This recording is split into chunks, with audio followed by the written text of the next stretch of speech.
Assalamualaikum warahmatullahi wabarakatuh. Selamat malam semuanya. Salam sejahtera. Sebelumnya perkenalkan, nama saya Tasya Bagis dengan NPM 2306201773 dari Departemen Teknik Metalurgi dan Material Angkatan 2023. Pada kesempatan kali ini saya akan memberi ceramah singkat atau ceramah edukasi mengenai identifikasi bahaya senyawa H2SO4 berdasarkan MSDS. Next, yang pertama saya akan mengidentifikasi bahan kimia yang saya pakai. Nama produknya adalah asam sulfat dengan rumus kimia H2SO4. Penggunaannya dalam keseharian, terutama di laboratorium, itu bisa dipakai sebagai reagen untuk analisis titrasi di laboratorium. Umumnya memakai konsentrasi sekitar 5-10% atau sekitar 1 mol per liternya. Lalu lanjut ke identifikasi bahaya dan label GHS. Untuk pernyataan bahayanya ini cukup variatif dari yang level 1 hingga ke level 2. Yang pertama itu dapat korosif terhadap logam, lalu menyebabkan iritasi pada kulit, dan lalu menyebabkan iritasi mata yang serius. Lalu juga ada pernyataan kehati-hatian di mana produk ini harus disimpan hanya dalam wadah aslinya. Setelah memakai, kita harus mencuci kulit dengan seksama setelah menangani, lalu mengenakan sarung tangan atau APD yang lengkap. Dan catatan, jika terkena kulit, maka kita harus mencuci air dengan air yang banyak. Lalu jika terkena mata, bilas dengan air selama beberapa menit. Dan jika terjadi iritasi, cari segera pertolongan medis atau segera hubungi dokter. Ini ada label GHS.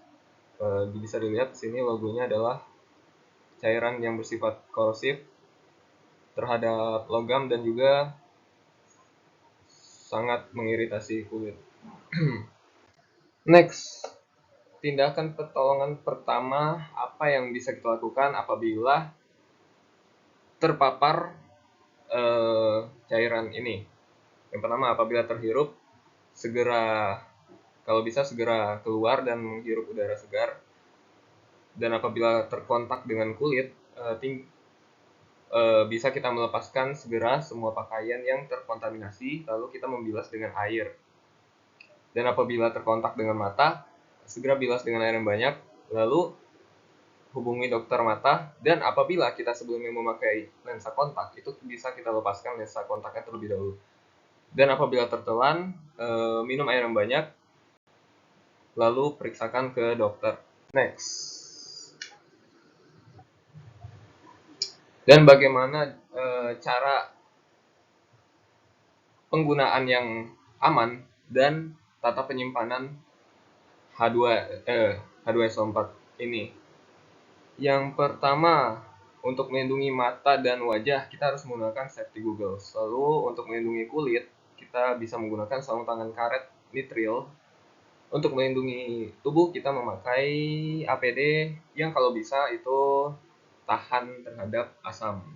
Lalu untuk melindungi pernapasan, itu kita bisa memakai masker atau filter tipe P2. Untuk penyimpanan, H2SO4 ini harus disimpan hanya dalam wadah aslinya. Kalau bisa wadahnya itu bukan dari logam, karena H2SO4 ini bersifat korosif.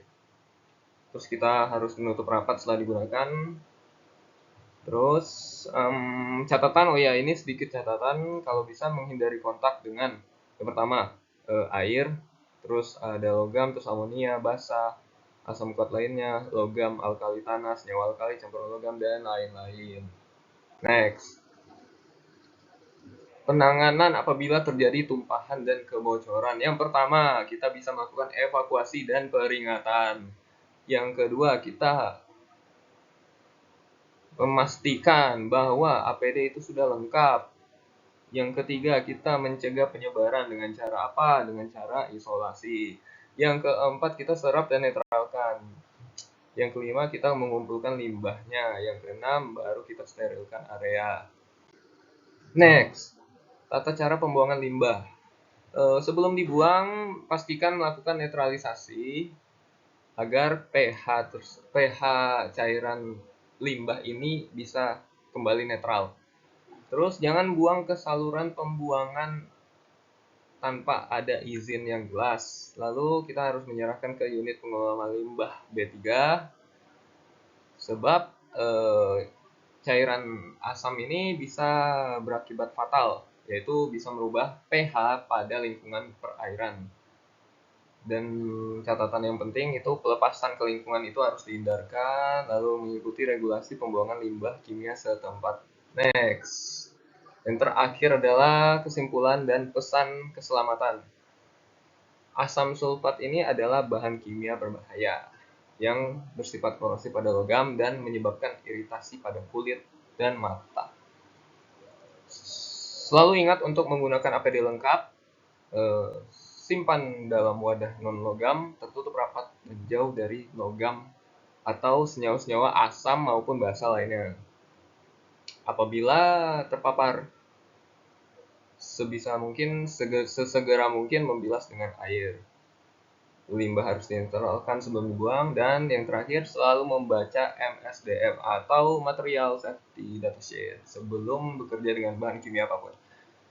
Terima kasih, itu saja dari saya. Semoga ceramah edukasi singkat yang saya berikan pada malam hari ini dapat bermanfaat pada kita semua. Amin. Assalamualaikum warahmatullahi wabarakatuh.